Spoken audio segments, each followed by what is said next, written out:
નમસ્કાર મિત્રો, આ છે ને ફણસનું ઝાડ છે અને આ બહુ જૂનું વર્ષો જૂનું ઝાડ છે જેમાં તળિયેથી લાગેલા જોવા મળે છે. આવી રીતે ફણસ છે ફ્રૂટ, અને આ દેશી વેરાયટી છે. આ છે ને હેઠ ઉપર સુધી એટલે 30-40 ફૂટ સુધી ફણસ લાગતા જોવા મળે છે. જેમાં તમે જોઈ શકો છો, જો આ મોટા ફણસ છે, જે આ નાના અત્યારે આવી રહ્યા છે. તો આવી રીતે આ ફણસના ઉપર સુધી છોડ છે ને એમાં ફણસ લાગેલા જોવા મળે છે. ચેક ફ્રૂટ ફણસ, આમાં તમે ઉપર સુધી જોઈ શકો છો. આ બધા જ ફણસ લાગેલા છે.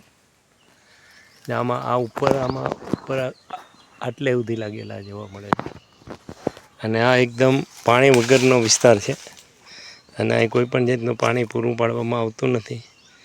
છતાં પણ આ ફણસ થઈ રહ્યા. એટલે કહેવાનો મતલબ એવો છે, ઓછા પાણીમાં પણ ફણસની ખેતી શક્ય છે.